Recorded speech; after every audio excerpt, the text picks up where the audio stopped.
Hi, spots and cheap pops, ladies and gentlemen. It is me, Silicon Steve Alley, and I'm with Dottie. He likes to party, coming in with a 21-1 record in pay-per-view picks. There's a lot of alliteration. I, of course, meager 17-5, and we keep rolling on as we talk about AEW / New Japan Pro Wrestling's second annual Forbidden Door. And I tell you what, Vladi Dottie, this one has the makings of being a bit more historic than the one a year ago. How are you doing today? And are you ready to take on yours truly with your 4-match lead going into yet another paper?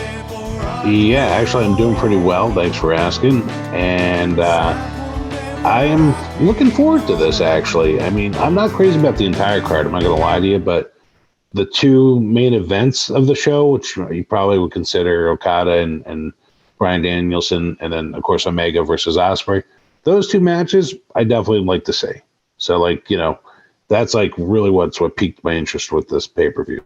So, not often you get that sort of talent, especially out of 4 wrestlers, getting probably that much time on one show. So this has the makings of being something pretty decent, I'd have to say. Well, last year didn't have the stars that they had. And last year's pay-per-view was one of the best pay-per-views AEW was a part of last year. And many argue that it was the best. I wouldn't say it was. I think AEW Revolution was probably my favorite one pay-per-view, but Forbidden Door was a second. But this year you have Kenny Omega, didn't have last year. Bryan Danielson, didn't have last year. MJF, you didn't have last year. CM Punk, you didn't have last year. And maybe a guy, there's one guy we're not sure, and we'll talk about it momentarily.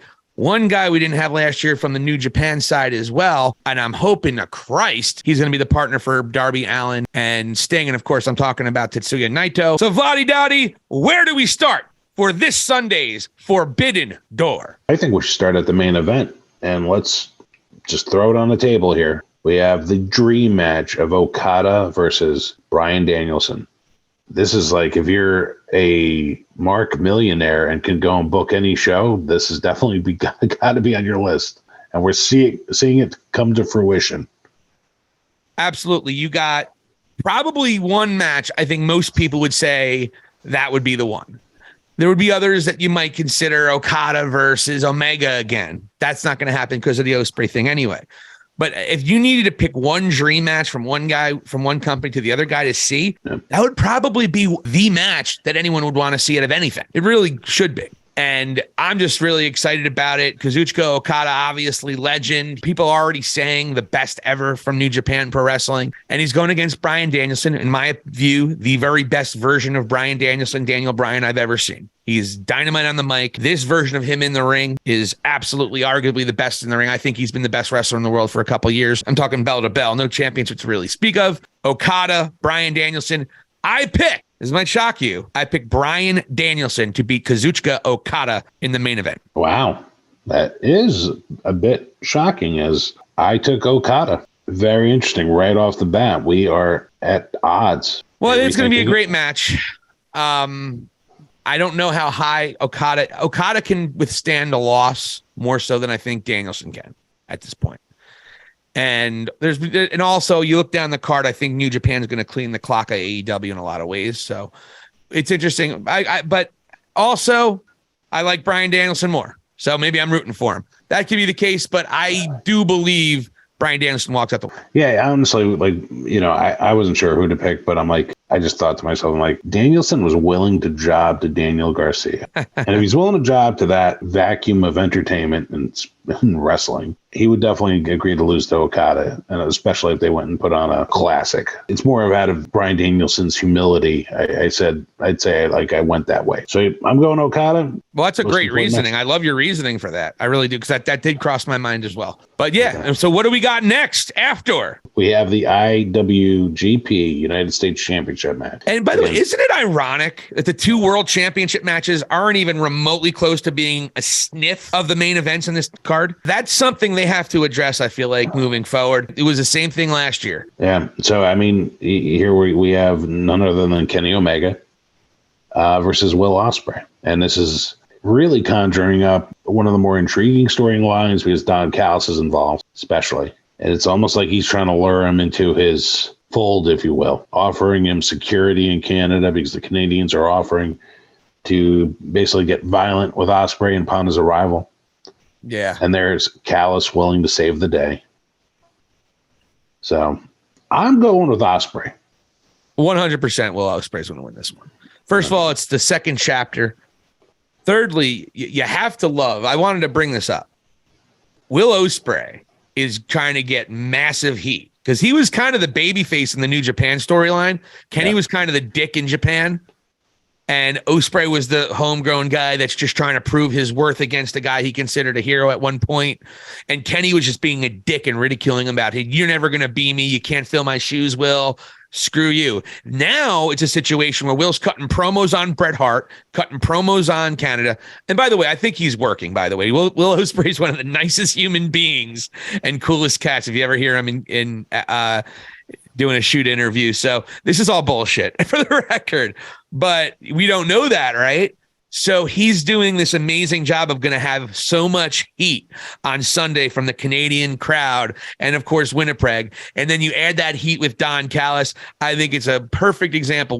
I think he's going to win in a less than honorable way, but I don't know if he's going to be a part of winning in a less than honorable way. But he does get the victory, and then we're going to set up for match number 3, probably at Wrestle Kingdom next year. But for one last time, Kenny Omega and Will Ospreay finish their trilogy with, I believe, depending on both their contracts, that actually might not be for the United States Championship. It might just be for Honor, as both their contracts are set to expire at that point in time next year. It's going to be interesting to see where that goes, but that's my opinion. I think Will Ospreay definitely wins this one. Yeah, we're in alignment on that for sure. That match could very well steal the show. It's one that you have to, maybe people are going to compare the two matches probably altogether. So, well, they really are riding these two matches. They're riding these two matches to sell this pay-per-view, because the rest of the pay-per-view was, let's be real frank, the rest of this pay-per-view was not put together all that well. Very thrown together at the last minute, seemingly. There's not a ton of intrigue or ton of suspense on who's going to win the rest of these matches, in my opinion. On that note, let's look at the IWGP World Heavyweight Championship match between Sonata against none other than Jungle Jerkoff. Who gives a shit? But Sonata's going to win. There's no way Jungle Boy Jack Perry. He would probably be the junior champion in New Japan Pro Wrestling, but nowhere in a planet Earth, anywhere close to New Japan, there's no way Jungle Boy would ever be considered a world champion. Not the way he looks, not the way he is. There's no way New Japan would ever put that title on him. Just period. Dot. No way, shape, or form. Sonata easily wins this. And the other thing to watch out for in this match is, I think they really foreshadowed it, is that Hook is going to be there. I could see something happening during the match where Jungle Boy loses and blames Hook and then turns on him. Yeah, I think Jungle Boy is going to turn heel, and he probably should. Yeah. Which is cool. You see that a little bit in his character arc with Christian, bringing a darker side out in him. Who knows? Maybe he reunites with those two. I'm okay with all the dad jokes. Next match, we got AEW World Championship, where we have MJF, who got talked into this match against Tanahashi, basically. I loved when MJF was first approached with that match. What he said last week was so great. Some rando from an indie company in Japan. Oh, it's great. Well, obviously, Tanahashi, another guy who's safe and can afford a loss, and he's had his run, same as it was last year. Not sure why you bring Tanahashi back to win for the same exact title. I don't like this match at all. MJF is clearly going to win. He's probably going to win in a shady way. I was very disappointed it was Tanahashi. No disrespect to the ace. It could have been somebody. It could have been so many other people in that company. I guess you got to get Tanahashi on the card. That was the only place you can get him to fight for a championship, which you know he's not going to win. And are we really super excited and interested in seeing Tanahashi? I question that. But either way, MJF. Okay. Yep. Same deal here. We're in alignment there. Next match, we got CM Punk versus Kojima for the Owen Hart Cup. It's a first round match. Obviously, CM Punk, I think, is going to go at least to the semis. I'm sure he might even win the whole thing. In fact, we should do an Owen Hart Cup preview as well. So check that video out at some point this weekend. Punk for sure. Got the house on that. It'll be interesting to see how the Toronto crowd reacts to Punk. And I think it's worth noting, Punk and AEW wanted Kenta to wrestle Punk. Kenta refused to work with Punk. I don't know if it's personal. I don't know if it's what have you, because they've gone back and forth on Twitter, particularly because Punk stole his move. Right. But Kenta did not want to work with him. And I don't know if that has anything to do with any drama or what have you, but it is worth noting. And you know what? He's not on Forbidden Door because of it. So there you go. No major loss. I watched him when he was in NXT. You heard me. He's a lot cooler in New Japan, but I hear you. All right, next match. We got Orange Cassidy, Daniel Garcia, Zack Sabre Jr., and Shibata for the AEW International Championship match. Well, I really want to pick Zack Sabre Jr. because I love Zack Sabre Jr. and I think he would be a great representative of it. And I thought that we heard when Zack Sabre Jr. first came on screen, and this is why I'm disappointed with this match. Zack Sabre Jr. seemed like he wanted a title versus title match against Orange Cassidy. And then who comes in? It was annoying. Who was it?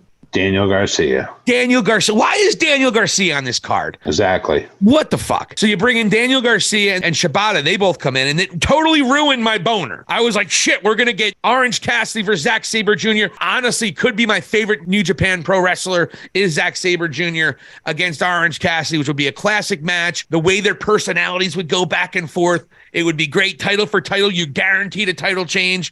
And Zack Sabre Jr. is a guy that could carry that title for a month or two. Boom, perfect. But no, they make it a 4-way for the AEW International Championship, making it predictable Orange Cassidy is going to win. Yawn.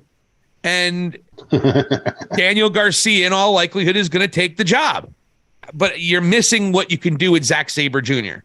Yeah. Same as last year when you did that with Okada. These guys should be in singles matches to really highlight the brilliance of what they do. And when you don't do it, it frustrates me because it's like, why? Again, you threw shit on the wall, see what sticks to get all these different people on the card. You don't want the card to go that long, but you're suffering because now Zack Sabre Jr. and Orange Cassidy can't go out there and give you a 20-minute classic. You're going to have a 20-minute, you're going to have a 15 or 10-minute classic with 4 guys, and it'll be, and I'm sure it'll be good. But listen, if it's any indication with that tag team match, it's going to be a 20-minute clusterfuck. They're all pulling it at the end. It reminded me of Brock and Roman. Yeah.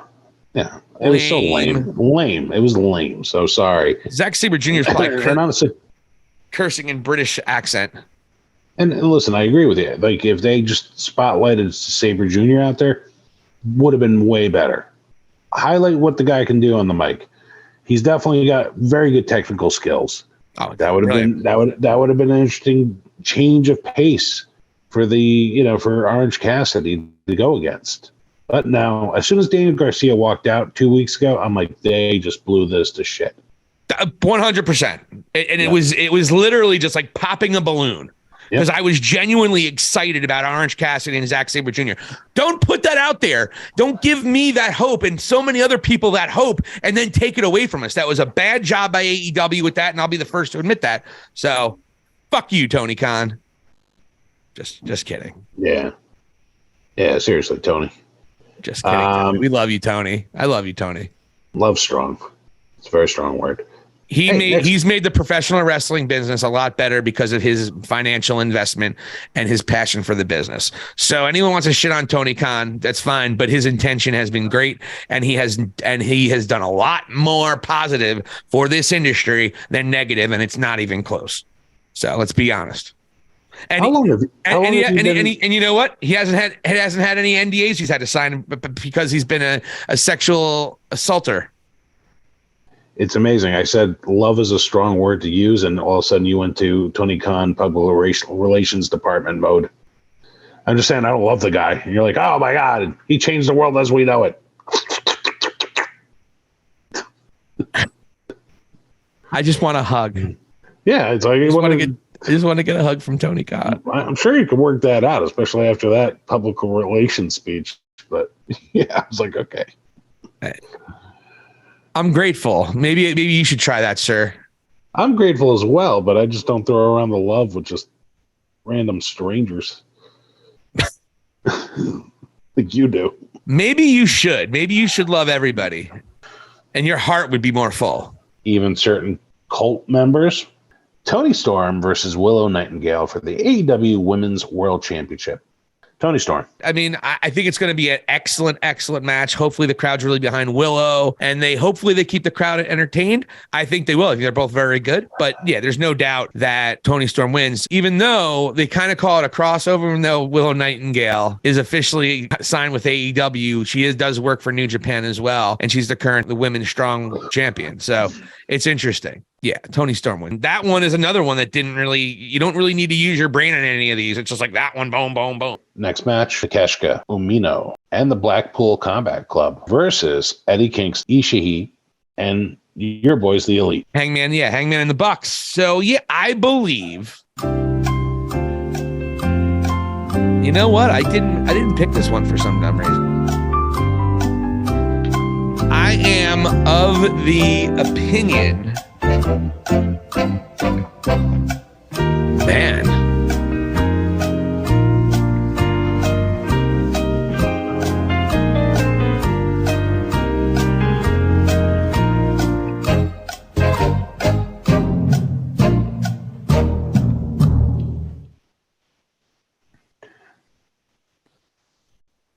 I love Hangman's hair, but yet I'm not sure what Vlade chose. No, that's nothing to do with it. I actually haven't even thought about what you chose. Because I know it's not going to be the Elite. So I'm literally thinking on who gets the victory. This one can go either way, and this is starting to become the feud that doesn't end. You know, I'm glad you said that. We're gonna get the War Games or something for them too, right? Like whatever they call it, their version of it. Well, what's interesting is you see what Punk's faction is going to be doing against Bullet Club Gold. And they're putting them, but that's what we're going to get into that in another. Well, actually, no, they're not wrestling. Wait, Jay White's not wrestling on this card, is he? That's another question I was going to have for you. Why would you not have any representation by him against a place he just left? With they are staying away from Bullet Club versus Bullet Club, and you have to wonder why. They might be doing it because it's too early to really have Bullet Club Gold. They didn't build up that faction yet to say we're the real Bullet Club as of yet. Yeah, which might be a smart move. And maybe a year from now, that's when you see the Bullet Club Civil War, Bullet Club versus Bullet Club members. But yeah, that was disappointing as well. But that's why we have Collision. I'm a Collision guy. I assume you would be. I'm actually going to take the Elite. I picked the BCC.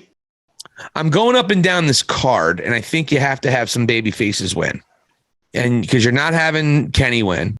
Maybe Okada wins, but is Okada going to be a supreme baby face? I'm not sure. I think a lot of people are going to be pulling for Bryan Danielson as well. I kind of think you need one of those moments there, and the Elite need a win here. The Dark Order is going to come out and cost them the match.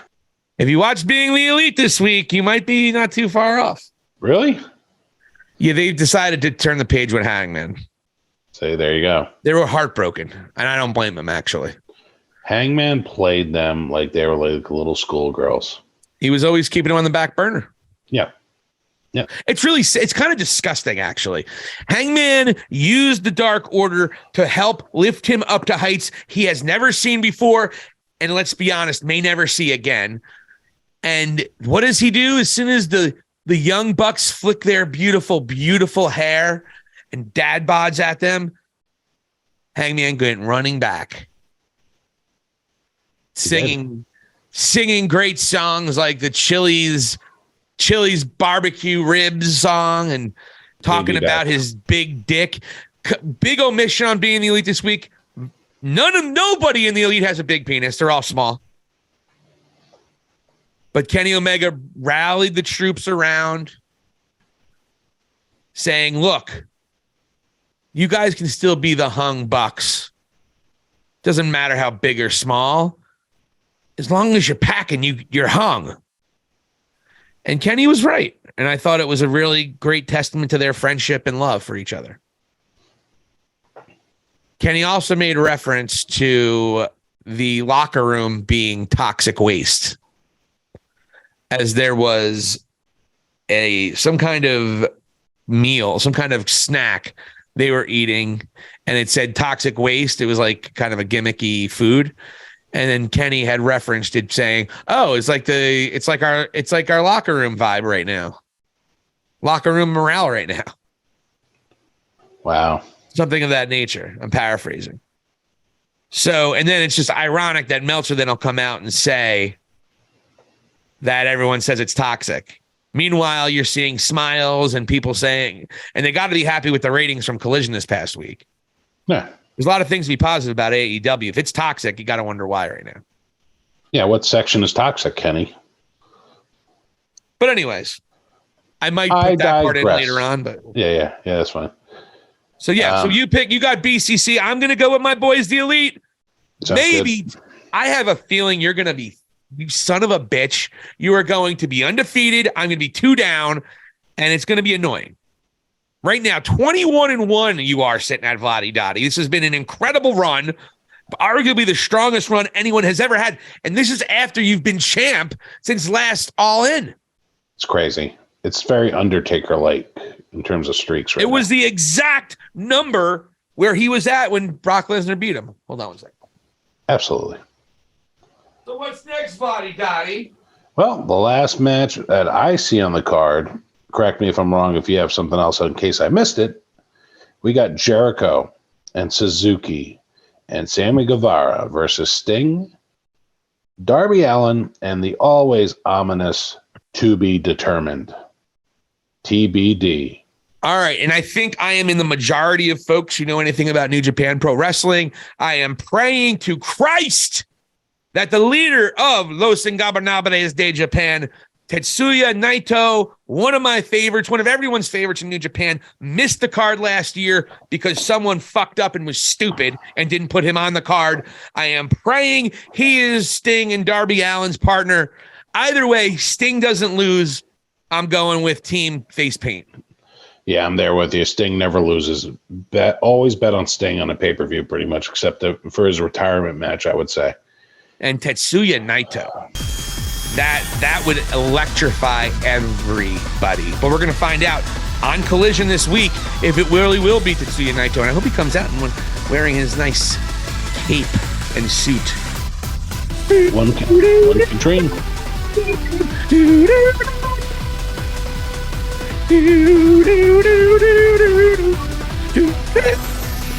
You don't even know that song, do you? Is that like his ring entrance song? That is Tetsuya Naito's ring entrance. I love Tetsuya Naito, so I'm excited for this. And if it's anybody else, I'm going to be pissed and annoyed. And I'm going to hope Jeff Jarrett comes out and hits everyone with a guitar just to make you happy. That would make me ecstatic. It should be Jarrett, actually. That would be a great addition. Or Jarrett should just feud with Jericho and see who can stay relevant the most. Yeah, I mean, oh my God, enough of them, both of them. Next, that's it. That's all I have on the card. That's the end of the show. I believe so. You have your matches. Am I missing any? All right, well, that's all we got for you guys for Forbidden Door 2023. I hope you guys enjoy your pay-per-view. Check it out. Obviously, Bryan Danielson, Okada, Omega, Ospreay, and a lot of great, exciting things going to be happening this Sunday. So please check it out and check out all the great wrestling this weekend. You have SmackDown, AEW. Rampage is supposed to be pretty eventful. MJF and a couple other people, usually not on Friday nights, will be there. And, of course, we got Collision. So professional wrestling is kicking ass right now. Lottie Dottie, anything else to add for this weekend? Nope. You covered it all. It's looking like a good weekend of wrestling, and Canadian crowd should be pretty hot. So should be very high energy. Looking forward to it. Canadians are very hot, right, Trish? Mm-hmm. Ladies and gentlemen, thank you for Vladi. This is Silicon Steve Valley. Thank you for watching High Spots and Cheap Pops. Hit the subscribe button, comment, share. Let's get the word out. We love you guys. Thank you so much, and here endeth the lesson.